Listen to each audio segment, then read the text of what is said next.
Hello students, welcome to my YouTube channel Study with Anu Gupta. Today's our class for class 11th Microeconomics Chapter 1 Part 3. Part 1 और Part 2 में पहले upload कर चुके हैं, आज Part 3 पढ़ेंगे हम.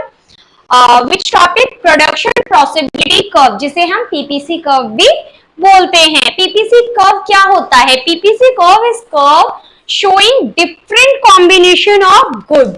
क्या ये शो करता है? Different combination of goods, different combination of two goods, ठीक है, which can be produced with available resources, जिनको प्रोड्यूस किया जा सकता है किसके साथ? अवेलेबल रिसोर्सेज के साथ. जो रिसोर्सेज है वो हमारे लिमिटेड है. ऑन द अजम्पशन, किसके अजम्पशन पर? फर्स्ट क्या अज्यूम करते हैं हम? रिसोर्सेज हमें गिवन है, given resources are fully utilised, और जो भी हमें रिसोर्सेज दिए हुए हैं उनका पूरा यूज हो रहा है, यानी फुल्ली यूटिलाइजेशन हो रहा है. थर्ड पॉइंट, क्या हम एज्यूम करते हैं? Technology remains constant. जो टेक्नोलॉजी है वो हमारी क्या है? वो कांस्टेंट है. PPC is also known as production boundary. PPC को हम प्रोडक्शन बाउंड्री के नाम से भी जानते हैं, प्रोडक्शन फ्रंटायर, ट्रांसफॉर्मेशन लाइन और ट्रांसफॉर्मेशन कर्व भी कहते हैं. ठीक है, तो समझ आया पीपीसी कर्व क्या होता है? पीपीसी कर्व ये शो करता है different combination of two goods, दो गुड्स का कॉम्बिनेशन शो करता है, produce with the available production produced with the available resources on the assumption that resources are given resources are fully utilized, technology remains constant. ठीक है, let's move to the next topic. देखिए, PPC curve का एक example लिया, like bread units में है ये, और गन्स भी क्या है? यूनिट्स में.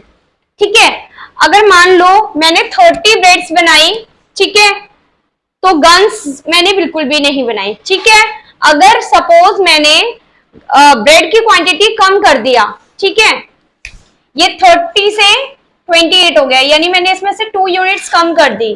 ठीक है, तो यहां पर मैंने 1 यूनिट इंक्रीज कर ली.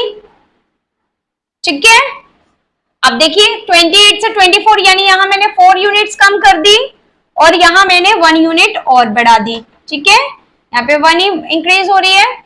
24 से मैंने 18 इंक्रीज किया, सॉरी डिक्रीज किया, तो इसमें कितना कम हो गया? 6. ठीक है, यहाँ एक और बढ़ गई. तो मींस अगर आप एक प्रोडक्शन का, एक गुड का प्रोडक्शन रिड्यूस करोगे तो दूसरे प्रोडक्शन का, दूसरे गुड्स का प्रोडक्शन ऑटोमेटिकली इंक्रीज होता जाएगा. ठीक है, अब बात करते हैं एमओसी की. एमओसी क्या होता है? एमओसी कैसे फाइंड करते हैं? Delta bread, delta guns. Delta means क्या होता है? चेंज. इसका मतलब क्या होता है? चेंज. ठीक है, जो भी चेंज हुआ है ब्रेड में उसको डिवाइड देना है किससे? Changes in guns. तो यहाँ पे तो कोई चेंज नहीं हुआ, यहाँ पे तो डैश आ जाएगा. अब देखिए सेकंड में, देखिए यहाँ पर 2 यूनिट्स डिक्रीज हुई, तो ऊपर डेल्टा चेंज, डेल्टा ब्रेड आ जाएगा, यानी 2 रिड्यूस हुआ है, और गन्स 1 इंक्रीज हुआ है 1 unit. 2 divided by 1 is equal to 2. तो एमओसी क्या आ गई हमारी? 2. ठीक है, इसी तरीके से ब्रेड 28 से 24, यानी 4 यूनिट्स कम हुआ, तो गन्स 1 यूनिट और इंक्रीज हो गया. यहाँ पे इंक्रीज देखिए 1 ही इंक्रीज हो रहा है सभी में. ठीक है, यहाँ पर 18 से 10 हो गया, यानी 8 डिक्रीज हो गया, और 10 से 0 यानी 10 डिक्रीज हो गया. ठीक है, तो इस तरीके से हमारी एमओसी आ जाएगी, और फिर इसी तरीके से हम पीपीसी कर्व ड्रॉ कर लेंगे. ठीक है, तो ये इस शेप में आ जाएगा.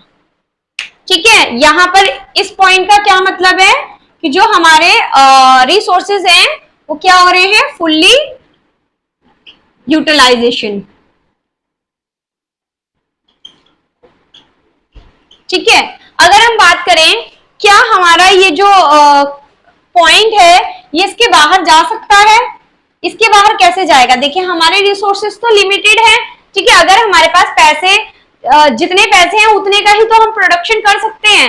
ठीक है, जब पैसे ही नहीं है, रिसोर्सेज ही नहीं है, तो हम उसका यूटिलाइजेशन, उसका जो यूटिलाइजेशन है वो ज्यादा कैसे कर सकते हैं? तो यहाँ पर ये इस पॉइंट को हम बोलते हैं अनअटेनेबल। क्या बोलते हैं?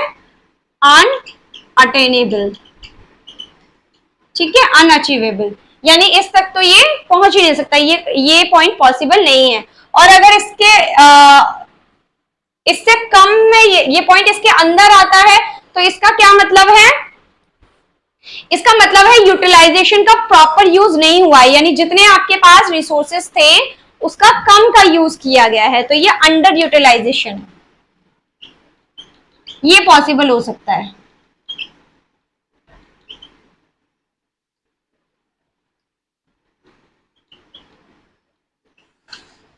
ठीक है, let's move to the next topic, properties of PPC curve.